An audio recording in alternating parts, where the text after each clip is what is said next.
Continuamos en el sol de las noticias con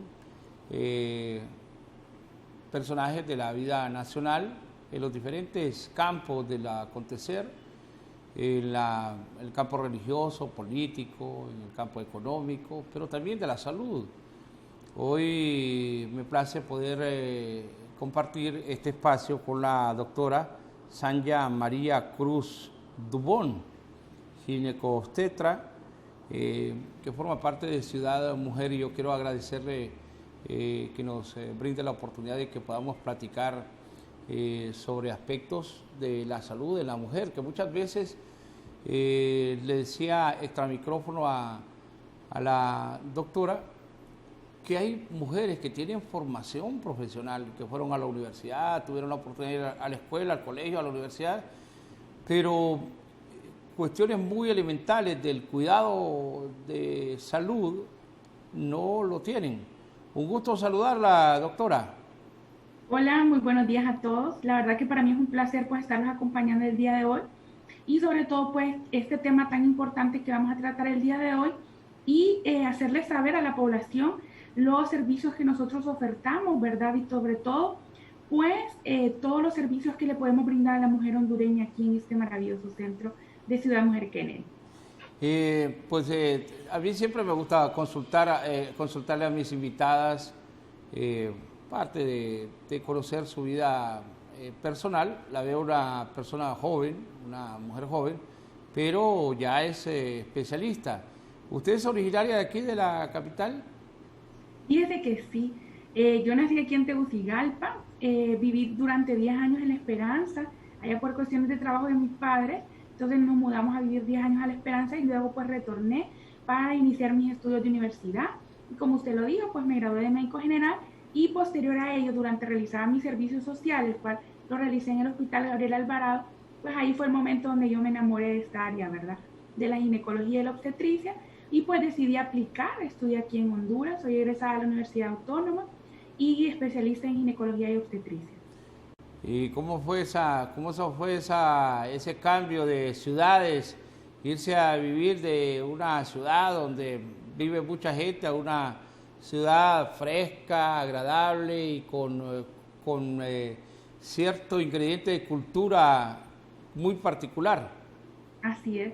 Pues la verdad que mi niñez y parte de mi adolescencia la viví en La Esperanza y la verdad que fui muy afortunada porque tuve esas ventajas de esa vida como de pueblo que la gente dice, ¿verdad? La tranquilidad, que sea un ambiente sano y pues conocer muchas cosas. Como se dice, aún estando en nuestro propio país hay diferentes zonas, ¿verdad? Donde el choque cultural es un poquito mayor debido a que en estos lugares las costumbres y las creencias de las personas están muy arraigadas. Así que fue pues muy satisfactorio de mi parte poder pues, vivir parte de mi infancia y adolescencia en este lugar. Y luego, ya cuando hice mi servicio social, pues me desplacé a Danlí, la verdad una ciudad también maravillosa. La verdad que siempre pues hemos querido regresar a esos lugares. La verdad que es muy bonito, ¿verdad? La vida en el interior de Honduras es tan bonito, libre de muchas cosas que tenemos en la ciudad. Aunque sabemos las ventajas que tenemos de vivir aquí, ¿verdad? Que tenemos el acceso a muchos más sistemas de salud y sistemas de educación, etcétera. Y que va a llegar un momento en la vida, pues donde vamos a tener que estar aquí un periodo de tiempo, sobre todo para los estudios y algunas cuestiones de salud. Pero sin duda que la vida en los pueblos de Honduras es maravillosa. ¿Cómo la marcó la Itibucá en el caso de su adolescencia? Bueno, pues como le estaba mencionando, es un lugar tan sano, ¿verdad? Donde pues tal vez no miraba muchas cosas que una vez que ya me desplacé aquí a la ciudad, pues pude observar. Y creo que mucho tiene que ver el hecho de uno venir a otro lugar donde hay costumbres muy diferentes o que la población es muy diferente, es pues la educación que se brinda en casa, ¿verdad? Yo creo que eso es lo primordial. A pesar de que uno tal vez venga de un lugar donde no puede observar algunas cosas que no son comunes para nosotros, pero creo que cuando uno tiene bien arraigados sus valores y su formación, entonces no va a haber ningún problema. ¿La comida? Eh, Ah, ¿Cómo, pues cómo, le, cómo fue el impacto ahí? pues fíjense que no fue tanto, porque tanto mi mamá como mi papá pues son originarios de Copán, ¿verdad? Toda mi familia pues vive en Copán, así que las costumbres alimentarias son muy parecidas, ¿verdad? Así que hay todavía gustos que todavía permanecen en mí, no se me quitan algunas comidas típicas de allá, y son muy parecidas a las comidas de Santa Rosa. Así que a pesar de que vivimos en Tegucigalpa, pues en nuestro hogar siempre hay un granito ahí de la esperanza y de Copán. Ya cuando entran en la carrera empiezan a ver lo que es la realidad de la situación de salud en el país. El irse a una comunidad como Danlí, no es que tienen un hospital de primera, pero ahí también ya se empieza a vivir una realidad de los hondureños. ¿Cómo fue su experiencia ahí, sus primeras Sí, experiencias ya como doctora, pues? sí, pues definitivamente que cuando uno está ahí se da cuenta de la gran necesidad. Yo creo que esa es la palabra fundamental a eso. La gran necesidad que existe en los centros regionales. Sobre todo, como usted dice, pues Danlí tiene un hospital básico, ¿verdad? El cual atiende a la población de la mejor manera. La verdad que mi experiencia y formación ahí fue maravillosa y mi paso por ahí pues dieron pie a otras decisiones que yo tomé en mi vida, pero es definitivo, la necesidad que vive esta población es grande, sobre todo porque estos hospitales pues son la respuesta inmediata a algunas poblaciones postergadas que hay en esta zona. Por ejemplo, ahorita con los eventos naturales y esto del huracán ETA y IOTA, nos dio a conocer una comunidad muy postergada de la zona oriental llamada Trojes, ¿verdad? Que el acceso es muy difícil, que las horas de camino pues son amplias y el Hospital Gabriel Alvarado pues es el primer centro de respuesta que tienen estas comunidades. Imagínense si estos hospitales tienen limitantes para esta gente, entonces es un poquito más complicado pues a veces buscar unos mejores sistemas de salud y que posteriormente pues todo viene a recaer en el hospital de mayor complejidad de Honduras, que es el Hospital Escuela. Yo creo que estos hospitales hacen con lo que tienen lo mejor que pueden. Y muchas veces la respuesta es que no pueden ofertar es porque se sale más allá de sus manos o de las posibilidades de acuerdo al sistema de salud que presentan en ese momento.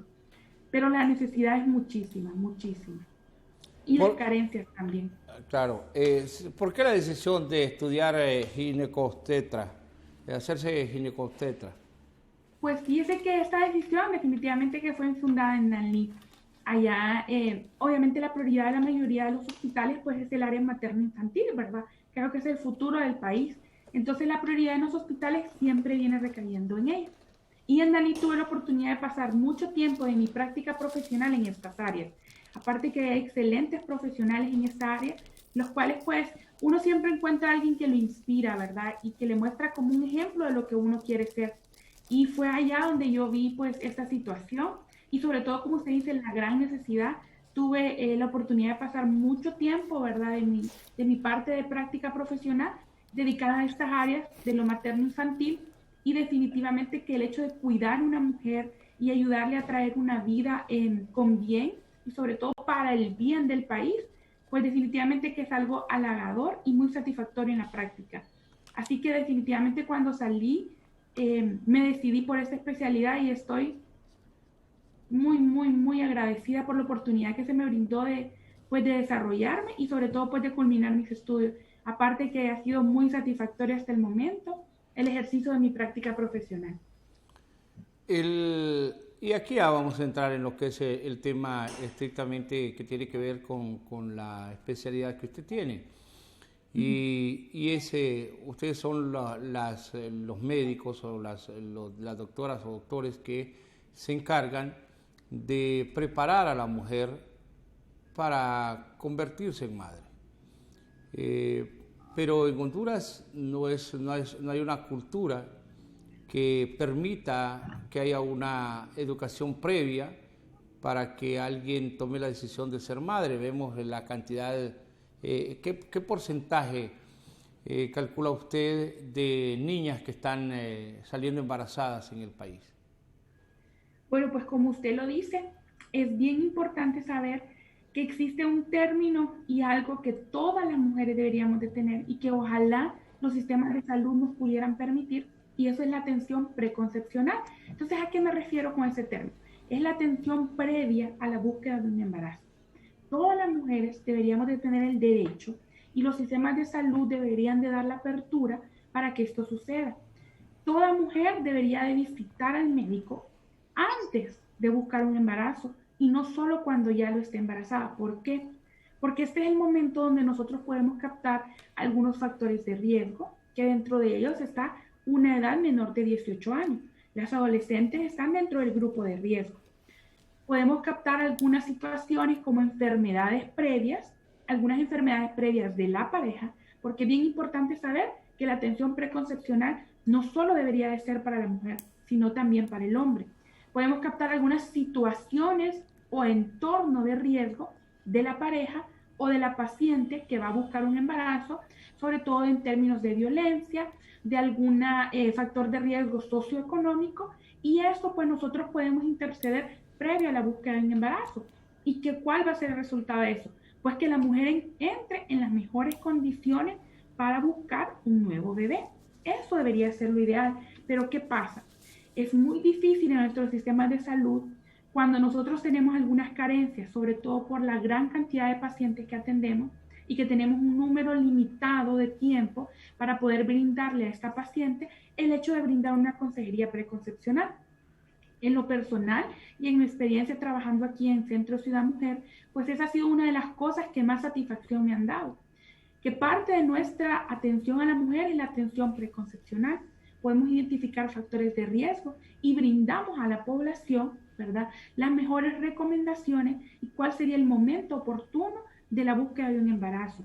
Y sobre todo hacemos intervenciones necesarias para que esto sea mejor. Por ejemplo, la indicación de ácido fólico 3 meses antes, tanto a ella como a la pareja, para la búsqueda de un embarazo. Sin duda que el embarazo adolescente ha tenido un aumento exponencial alrededor de esta pandemia. ¿A qué me refiero? Muchas de nuestras adolescentes pues, han iniciado una vida sexual precoz y muchas de ellas pues, ya se encontraban utilizando algunos métodos de planificación familiar para prevenir o sobre todo para planificar cuándo va a ser la búsqueda de un embarazo. El hecho de la pandemia pues, nos ha dado un poquito de problemas con este tema, con la planificación familiar, porque los sistemas de salud, porque es una pandemia, ¿verdad? Y una emergencia nacional, nuestra prioridad pues se ha volcado con los sintomáticos respiratorios o aquellas pacientes o pacientes, ¿verdad? Ya sean masculinos o femeninos, que tengan algún síntoma o signo pues de lo que es el SARS-CoV, ¿verdad?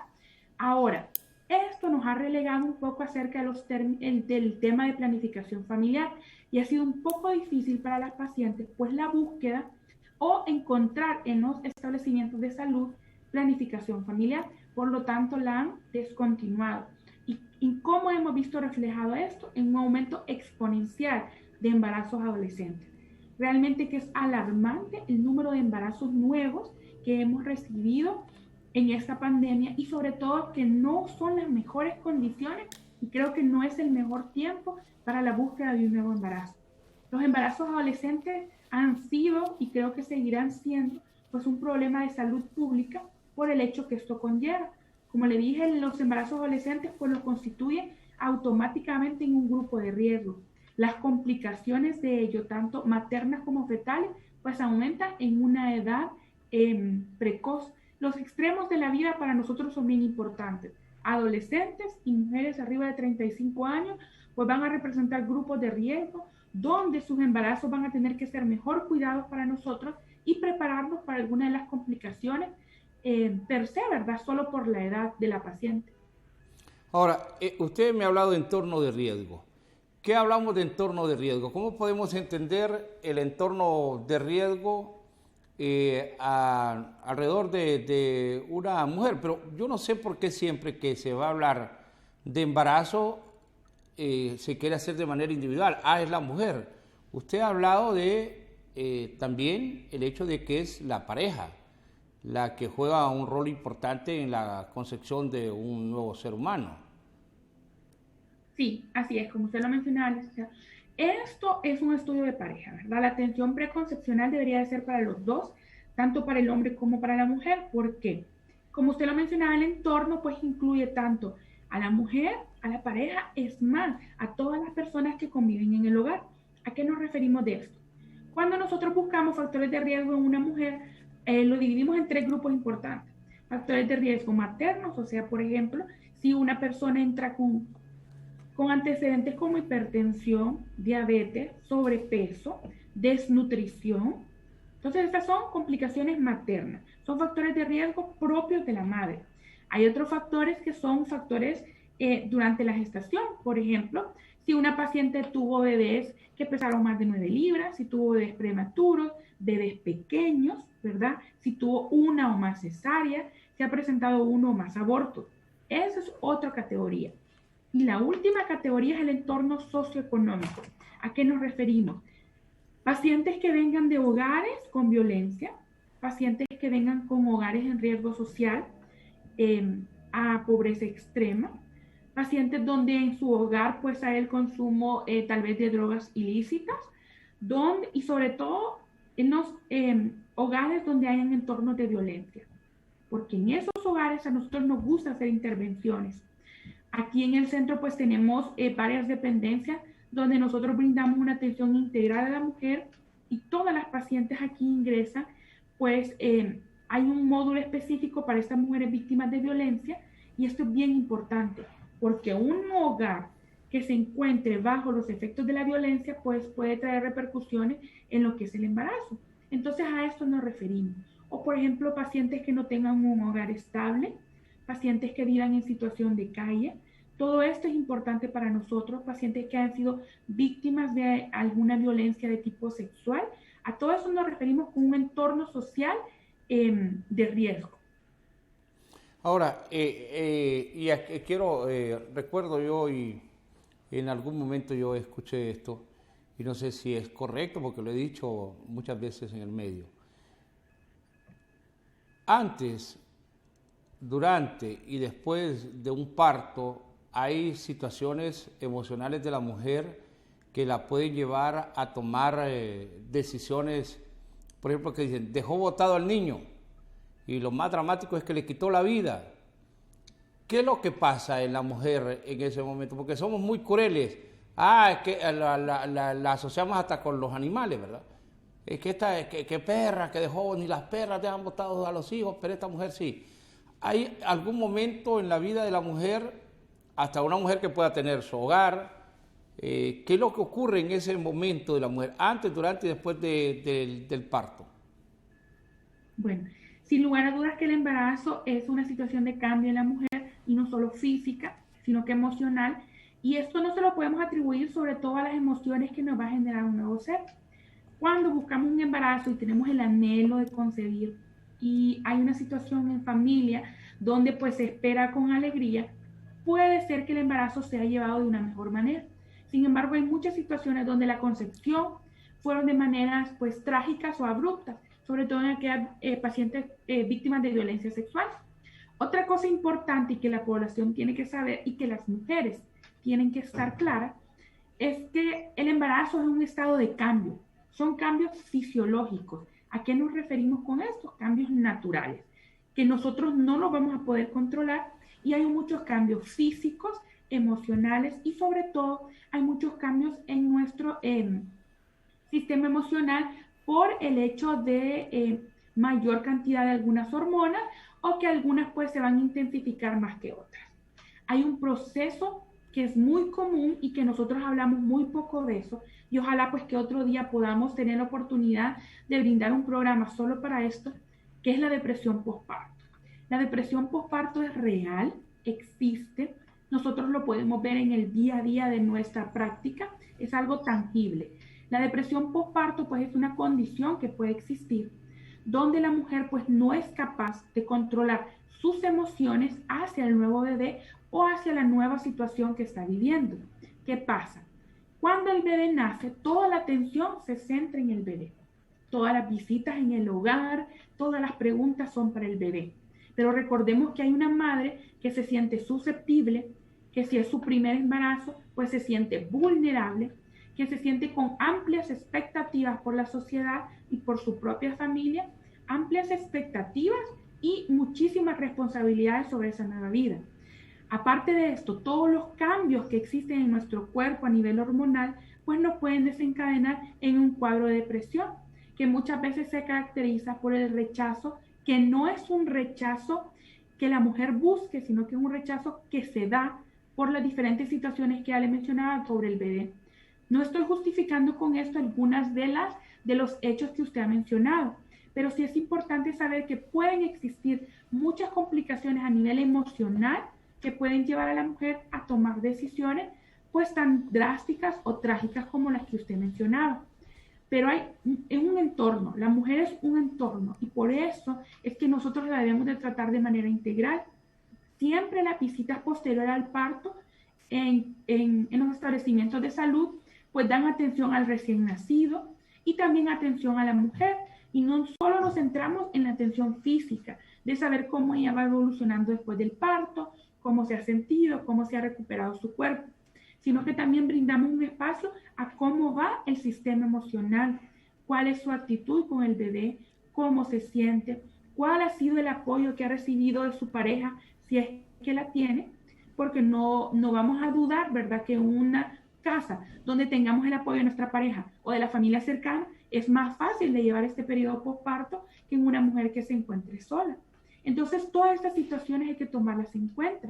O mujeres que ya ingresan al embarazo sufriendo algunos tipos de depresión, esas van a ser mucho más propensas a que después del parto pues puedan tener algunas alteraciones emocionales. Ahora, en el caso estamos hablando que la pareja, pero en Honduras un gran porcentaje de las mujeres son madres solteras que se ven obligadas a tener que confrontar una responsabilidad desde el momento de que salen embarazadas y que van y le cuentan al hombre, no, como que estás embarazada, inmediatamente se convierte en una víctima, ¿verdad?, del ataque y decir, ay, ¿por qué lo hiciste? Y entonces la responsabilidad no es de la mujer, sino que no es del hombre, sino que de la mujer, ¿por qué te descuidaste? Y ya hay un peso sobre eso. Y posteriormente, durante el embarazo y posterior al embarazo, al nacimiento del niño, también es la carga de pensar qué es lo que va a ocurrir después de que nazca su hijo. Todo esto tiene que ver con una realidad social, doctora, pero es importante, entonces, estamos hablando del extremo de la gente que no tiene posibilidades. Lo decía al inicio del programa, es sorprendente cómo hay personas que fueron a la escuela, al colegio, a la universidad, y hay mujeres que no tienen el más mínimo concepto de lo que es la educación sexual. ¿Cuál es lo básico? ¿Qué es lo que debe entender la mujer en el cuidado personal? El saber cuidarse como dama, sus partes íntimas. Ese es un tema muy importante, pues la educación sexual durante mucho tiempo fue un tema tabú, un tema que no se tocaba en ningún lado ni en nuestras propias casas. Y creo que aparte de tal vez la poca educación que había, eran algunos factores como religiosos o algunos factores como de culturales que no nos permitían pues hablar libremente con nuestros hijos o con nuestra familia acerca de esto. Es muy importante que el tema pues sea cada vez más común. Me ha llamado mucho la atención de grata manera que las escuelas pues cada vez van incursionando mucho más en los temas de educación sexual y que vemos muchas personas del sistema de salud que nosotros estamos a bien de participar pues en todos estos talleres o en todos estos charlas educacionales, todo con el bien de que cada niño y cada niña pues se empodere de su educación sexual y que ellos conozcan. Hay algo muy importante, la educación sexual no es sinónimo de planificación, porque eso pasa. Yo ahorita pues estoy cursando un diplomado de prevención prenatal de discapacidad, donde nosotros nos centramos en lo que es la educación sexual adolescente. Y recuerdo que queríamos desarrollar pues un taller con adolescentes. Mandamos solicitud a varias instituciones del país, ¿verdad? Para poder, instituciones educativas, sobre todo con la modalidad ahorita que tenemos la educación virtual. Y me llamó mucho la atención que había un centro educativo, ¿verdad?, con cierta religión, que nos decía que podíamos dar la charla de educación sexual sin ningún problema, pero que en ningún momento les habláramos del inicio de la vida sexual. Entonces a mí me llamó la atención mucho esto, porque la población cree que el hecho de tener educación sexual significa que nosotros los vamos a incitar a que inicien su vida sexual y que utilicen métodos de planificación, pero no. La educación sexual va desde niños. Desde el hecho de que la mamá le enseña a su niño que las partes íntimas tienen un nombre específico y que no es malo llamarlos por el nombre. Tratar en su casa de evitar ponerle sobrenombre a lo que es el pene la vulva.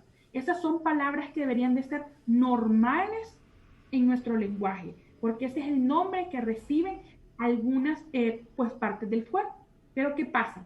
Desde niño nosotros vamos inculcando en que eso es prohibido, que eso no debe tocarse, que eso es tabú, aquí, allá.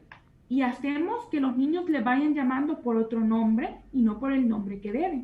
Desde ahí parte la educación sexual, enseñándole al niño cuál es el nombre correcto de sus partes íntimas, cuál debería de ser el cuidado que deben de tener desde pequeños, explicarle que es algo propio y que nadie debería de venir, ¿verdad? Pues a interferir o pues querer invadir su espacio íntimo. En la escuela, ¿cómo podemos empezar la educación sexual? Hablándole a las niñas lo importante que es los cambios que van a presentar.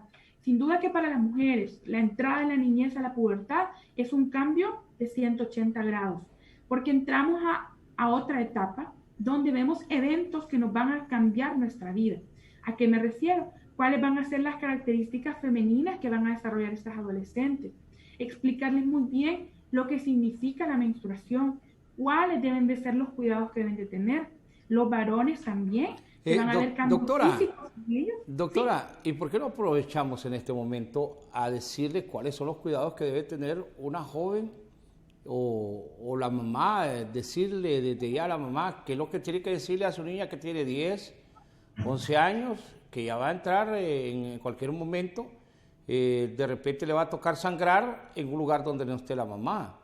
¿Qué es lo que debe saber una madre y qué debe decirle sobre el tema de la menstruación? Y de repente a una joven que no ha menstruado, ¿qué le podemos decir? Porque el objetivo nuestro en esta conversación es que la gente vaya despertando en este sentido y que no veamos la parte educativa sexual con tabú o con vulgaridad, ¿verdad? Sino que podamos verlo en el nivel que se merece.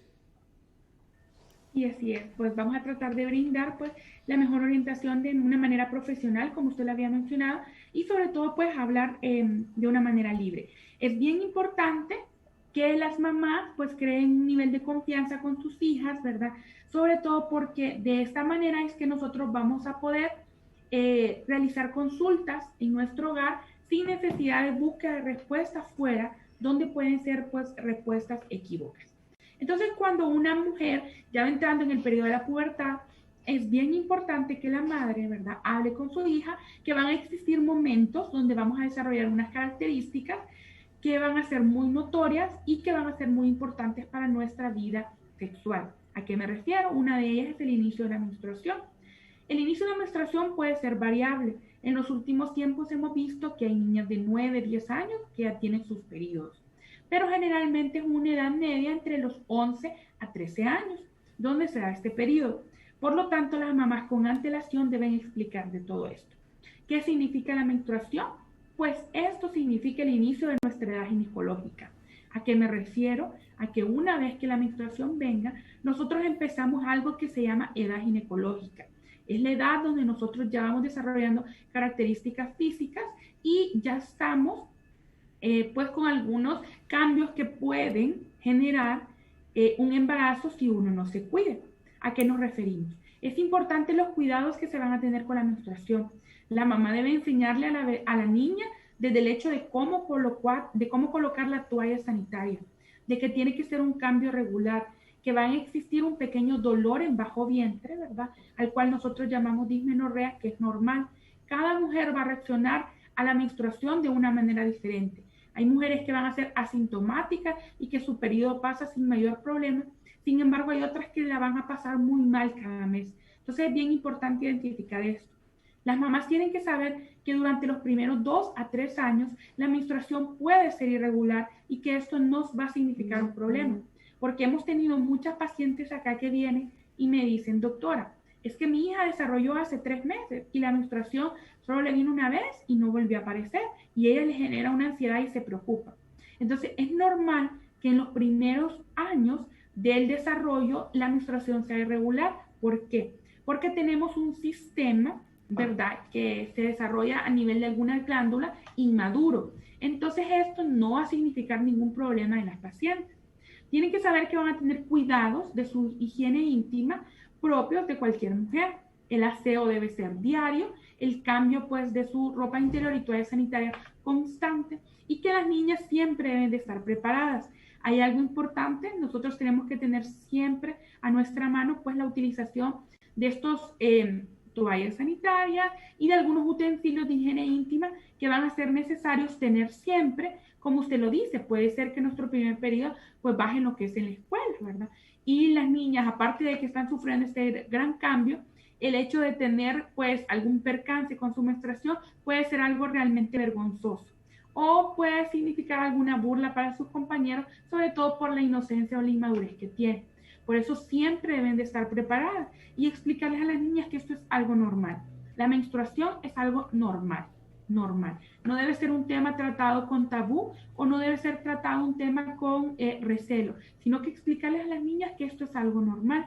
En los varones también van a existir cambios importantes, ¿verdad? Cambios físicos que van a representar pues la entrada a esta nueva etapa de pubertad y adolescencia. Explicarle al niño, ¿verdad?, que van a haber cambios de voz, aparecimiento de vello púbico, algunos cambios en la textura de su piel que van a ser importantes que ellos sepan identificar y tomar con normalidad. Y sobre todo, que nosotros en la escuela vayamos normalizando lo que significa esto. Ahora, se da una situación también en el caso de las niñas, las infecciones vaginales. ¿Cómo se pueden adquirir? Porque también la madre dice, tiene una infección, entonces la asocia a que la niña pudo haber tenido relaciones sexuales. Aunque otras veces dice, no, es algo normal, pero puede ser que alguien esté abusando de una niña y que le haya infectado. ¿Cómo manejar esto, doctora? Y ese es un tema un poco delicado porque, como usted lo dice, cuando hay una infección vaginal en una menor, las mamás lo asocian de inmediato a que hubo algún tipo de actividad sexual o que hubo, como usted lo menciona, tal vez algún tipo pues, de violencia sexual. Entonces, primero, usted va a valorar el entorno de la paciente, ¿verdad? Las mamás pues generalmente están más al cuidado de lo que son las niñas, pero tengo que dejarles claro que en las niñas, sobre todo en las escolares, pueden existir infecciones vaginales que están totalmente desligadas de lo que es violencia sexual o inicio de vida sexual, ¿a qué me refiero? Algunos cambios en la niña, como puede ser la humedad, el tipo de ropa interior que utiliza, esto puede generar algún tipo de infección vaginal.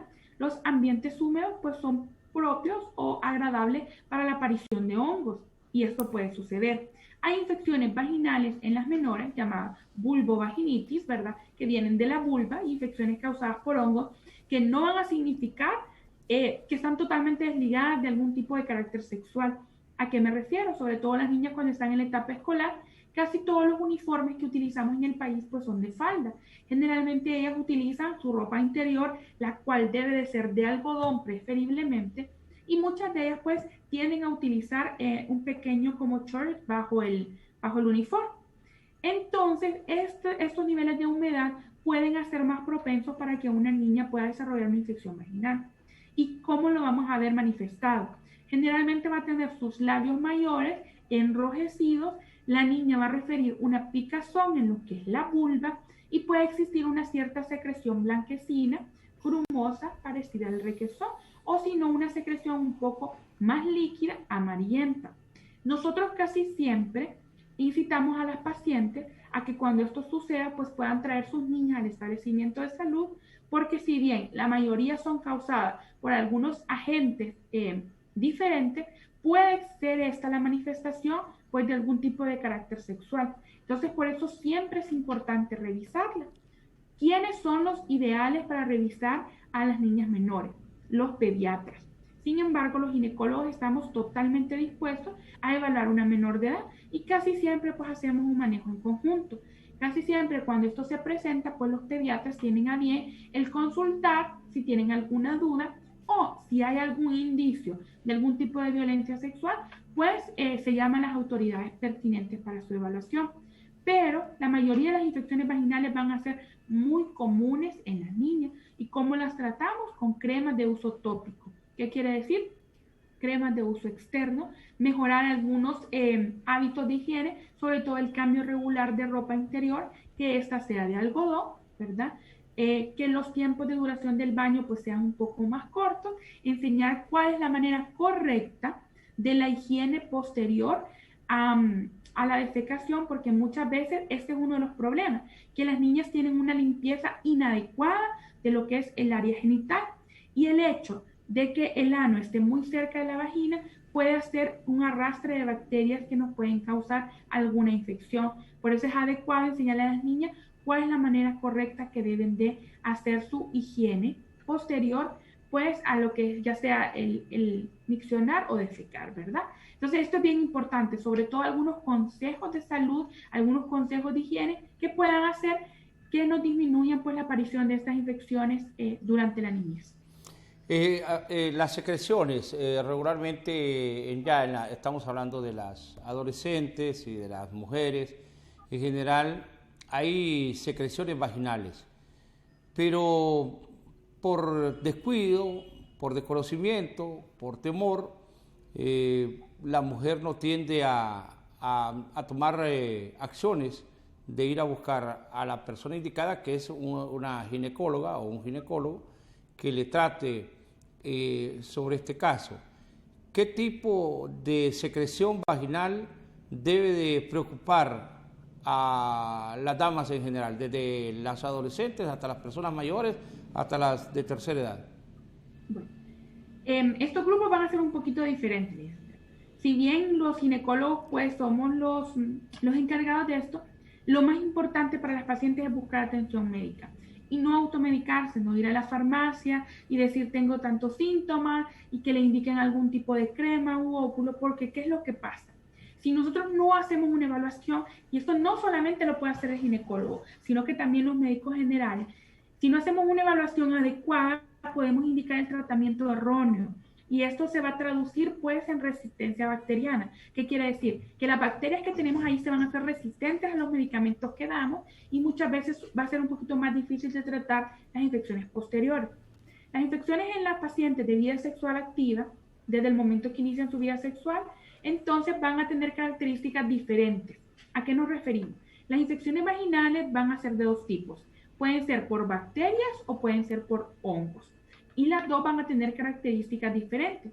Generalmente las infecciones vaginales, que son características de hongos, van a presentar síntomas importantes como son la picazón, ¿verdad? O el escozor a nivel vaginal. Las pacientes refieren que tienen una incomodidad, ¿verdad? Por el prurito o la picazón que genera en el área íntima. Segundo, hay un enrojecimiento del área característico de las infecciones por hongos y una secreción grumosa, ¿verdad? Que generalmente está adherida a lo que son las paredes de la vagina y que es un poco característica a lo que es requesón. Nosotros le hacemos pues la comparación. Esto generalmente son las infecciones causadas por hongos y su tratamiento es específico. Generalmente, si está en la vida sexual, tratamos de dar manejo tanto a ella como a la pareja, para que los dos se traten y puedan tener una mejor evolución clínica. Ahora, las infecciones causadas por bacterias van a tener características diferentes. Estas pacientes generalmente acuden refiriendo que manchan su ropa interior con una secreción amarillo-grisácea, ¿verdad? Mal olor, puede ser también verdosa, y esta secreción pues no es tan grumosa, sino que es más acuosa. La mujer ya por sí sola, sus partes íntimas son húmedas. Entonces van a haber algunas secreciones que no van a significar infección, sobre todo cuando estamos en el momento de la ovulación. Generalmente en este periodo, pues nosotros vamos a desarrollar un moco cervical, ¿verdad? Que es propio y que es uno de los indicativos de que estamos ovulando, que es transparente, inoloro, incoloro y que no va a generar mayor molestia en la mujer. Este tipo de moco transparente no va a generar ni va a significar un signo de alerta ni búsqueda al sistema de salud, porque es un cambio fisiológico o normal que sucede en el cuerpo de la mujer. Sin embargo, si nos presentamos con secreciones amarillentas, grisáceas, verdosas o grumosas, blanquecinas, con picazón o que su pareja también tenga algún síntoma, entonces ese es el momento adecuado para que nosotros busquemos atención médica. Es importante la evaluación porque algunas infecciones vaginales, si no son tratadas de manera adecuada, pueden acarrear otros problemas ginecológicos mayores. Y esto estamos hablando de infecciones vaginales, ¿verdad? Más allá de infecciones de transmisión sexual, la infección vaginal maltratada pues nos puede acarrear otro problema posterior que va a ser un poquito más difícil de tratar o que va a generar síntomas aún mayores en la mujer. Se tiende siempre por parte de la mujer cuando el olor de la vagina es fuerte, hacer lo que llaman lavados vaginales.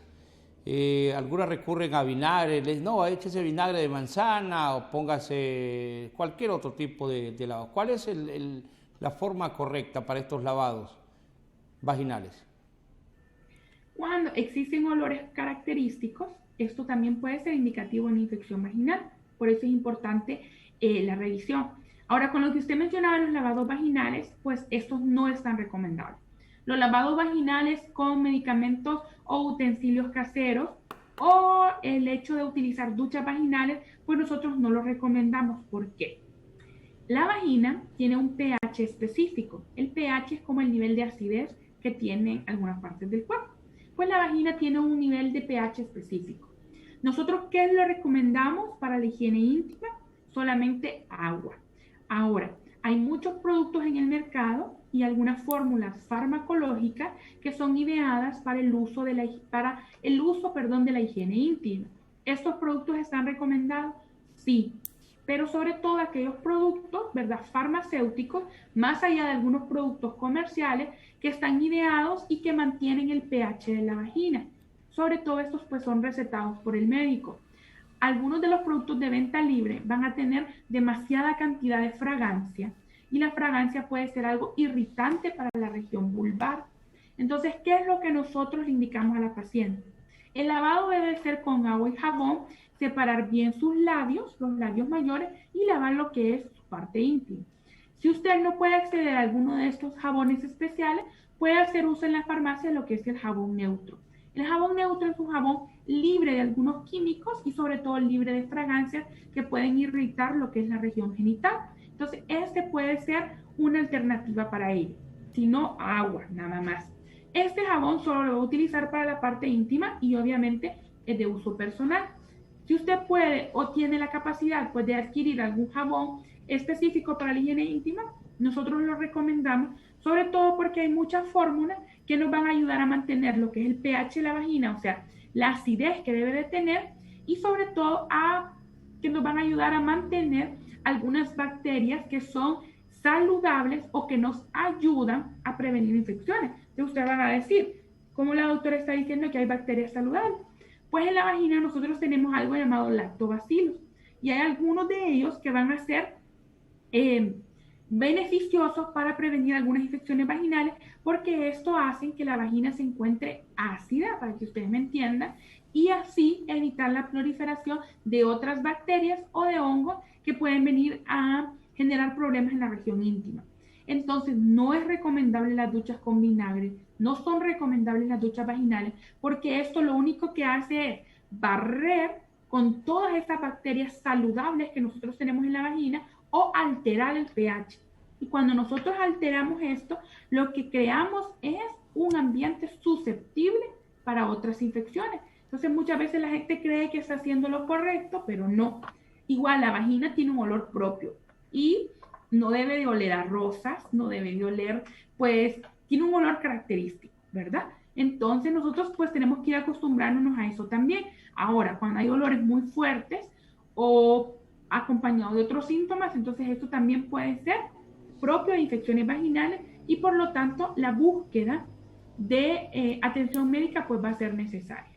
Doctora, ¿le ha parecido ahí alguna paciente que le diga mi esposo le desagrada el olor de mi vagina y me tiene que recetar algo porque si no dice que me va a dejar? ¿Le ha tocado en algún momento abordar un tema de estos que tiene que ver también con la relación de pareja? Sí, así es, ¿verdad? Sí, definitivamente muchas de las pacientes vienen refiriendo que su pareja pues le ha hecho algún comentario o que tal vez pues ellos durante su actividad sexual pues han observado algo que no es común. Esto es bien importante porque que la mujer busque atención médica, ¿verdad? Sobre todo para la evaluación. Y nosotros siempre que hacemos la evaluación, pues nos gusta hacer algunas preguntas acerca de la pareja, sobre todo si ella presenta algún síntoma, porque muchas veces las infecciones pues son de dos y el contacto sexual pues va a hacer que la infección tal vez que tenía en ese momento la mujer pueda desarrollar características en los hombres. Entonces por eso es importante a veces la atención integral y el manejo integral, o sea, de los dos. Pero sí hay algunas situaciones que son los hombres los que se percatan de ello. Entonces, cuando hay una comunicación adecuada o cuando hay confianza en la pareja, pues esto es agradable para nosotros como médicos porque sabemos que va a ser una paciente que va a tomar un tratamiento de una manera adecuada y que va a tener la confianza de decirle a su pareja, fíjate que la doctora me dijo que los dos teníamos que utilizar este medicamento. Así que para nosotros es mucho mejor cuando existen esos niveles de confianza para que podamos tener un mejor tratamiento y sobre todo darle una respuesta a la paciente que acude con algún problema ginecológico. Infecciones, por ejemplo, la práctica del sexo oral, en el caso de las mujeres, ¿qué consecuencias trae? Bueno, pues el sexo oral es una de las prácticas, ¿verdad?, que están dentro de la actividad sexual. Lo más importante que tenemos que ver con esto es sobre todo la confianza que existe con su pareja, que no sean múltiples parejas y que sea algo estable, porque pueden haber algunas situaciones, sobre todo si no conocemos a la pareja o tal vez pues no sabemos sus antecedentes sexuales o sus antecedentes sobre otras parejas, que pueden acarrear algún problema, sobre todo por algunas infecciones que pueden existir tanto en el hombre como la mujer. Recordemos que nosotros no vamos a interferir en cuáles van a ser las prácticas sexuales que la pareja pues va a desarrollar, ¿verdad? Ya sean prácticas orales o otro tipo, porque eso es algo propio de cada relación y propio de cada pareja. Pero nuestro deber es explicarle que sí puede acarrear algunos problemas, sobre todo si es una pareja que no conocemos, si tiene algunos antecedentes de algunas infecciones de transmisión sexual que pueden generar algún problema o cuáles van a ser algunos riesgos sobre algunas prácticas pues diferentes a las tradicionales, ¿verdad? Entonces yo creo que todo radica uno en la confianza que tenga con su pareja, que sea una relación pues monógama, ¿verdad? Que tenga una sola pareja, que tenga la confianza, que la conozca y sobre todo que tome algunas precauciones. Ahora, siempre he tenido yo la inquietud, ¿por qué gineco-obstetra? ¿Cuál es la diferencia entre esas dos especialidades?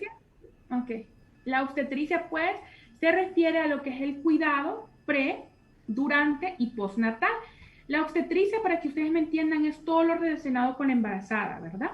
Todo. La atención previa al embarazo, durante el cuidado de toda la mujer durante el embarazo, y recordemos que 40 días posparto las pacientes todavía son nuestras, ¿verdad? Todo el periodo del puerperio, que eso es lo que nosotros llamamos puerperio. Entonces a eso se dedica la obstetricia. La obstetricia tiene que ver relacionado con el embarazo. Y la ginecología, pues es la salud sexual de las mujeres, ya sean en la adolescencia, durante su vida sexual y en la menopausia. Entonces, por eso nosotros nos llamamos gineco-obstetra, porque damos atención a la vida sexual de la mujer no estando embarazada, y la obstetricia significa el cuidado de lo que es el embarazo. En algunos otros países, ¿verdad? Sobre todo en Europa y creo que en algunos países de Sudamérica existe la carrera dividida. Hay médicos que solo se dedican a la obstetricia, o sea que solo ven embarazadas, y hay otros que solo son ginecólogos, ¿verdad? Pero nosotros pues tenemos acá las dos áreas de intervención, que es la ginecología, la salud sexual de la mujer, y la obstetricia, que es el cuidado durante el embarazo. Bueno, doctora, Sayanya Cruz es, ¿verdad? ¿Es correcto cómo pronuncia su nombre? No, mi nombre es Ciania. ¿Ah? Ciania. Yanya. No, Ciania Cruz. Ciania Cruz, ok. Doctora, sí que ha sido grato poder platicar con usted, porque lo que pretendemos desde este programa El Sol de las Noticias es poder llegar a toda la sociedad por entero. Regularmente creemos que, no, es que es la señora que está allá en el campo, la que vive fuera de la ciudad, la que no tiene acceso a la salud, pero conocemos de mucha gente que aún teniendo formación, viviendo en las grandes ciudades, tienen este problema que se les vuelve complejo, porque en otra ocasión podemos hablar ya del cáncer, que es lo que provoca el cáncer, las enfermedades venéreas, cómo tratar estas enfermedades venéreas o de infecciones de índole sexual, que tienen sus repercusiones también en la sociedad y que muchas parejas están sufriendo ahí dentro de sus hogares porque no tuvieron el tiempo o no dedicaron algún tiempo para conocer qué es la sexualidad. Lamentablemente lo vulgarizamos todo.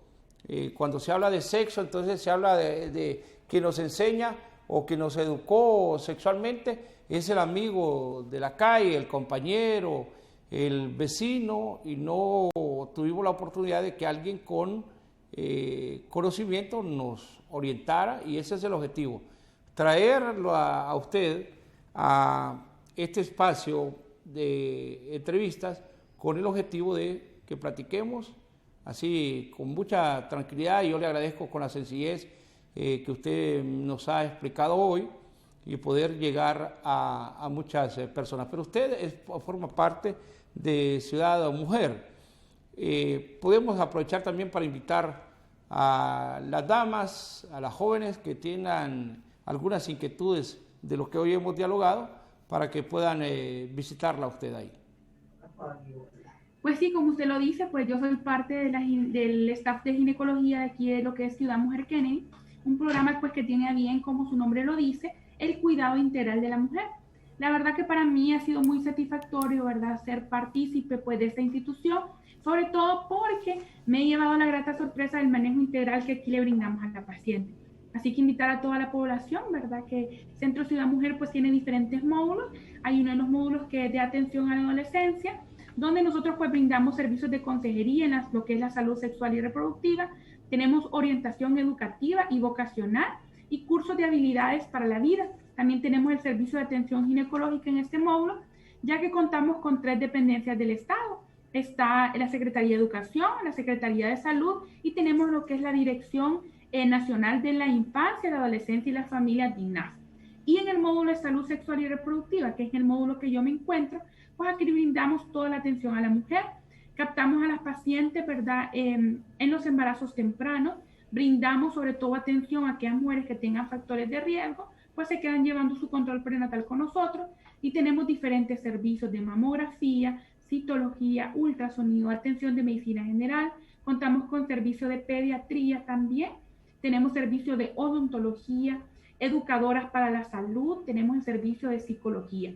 Así que la mujer que entre a Ciudad, bueno, las mujeres, valga la redundancia, que entren a nuestro módulo de salud sexual y reproductiva en Ciudad Mujer, pues van a tener garantizada una atención integral y sobre todo con calidad y calidez, que ese es nuestro fin para la población. Así que cualquier duda que tengan, licenciados, nosotros aquí estamos a la orden para cualquier otra intervención, sobre todo para educar a la paciente. Y es muy importante lo que usted dijo, que hay muchas cosas que son prevenibles. ¿Y cómo vamos a hacer la prevención?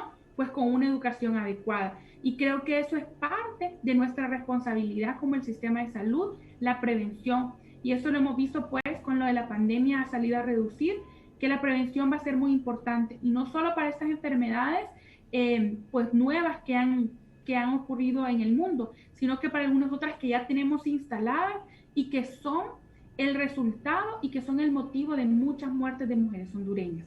Así que siempre estamos a la orden, aquí en el centro, en lo personal, y para mí pues fue un gusto estar con usted y sobre todo dar a conocer algunos de los servicios que estamos aquí dispuestas a brindar en Ciudad Mujer Kennedy. Gracias a usted, doctora Cruz, por habernos acompañado esta mañana. A nuestros amigos televidentes, Radio Escucha, gracias por seguir la señal del único y más completo canal de noticias y este espacio de entrevistas de El Sol de las Noticias. A nombre de don Carlos Munguía, yo soy Javier Aguilera, que Dios les bendiga.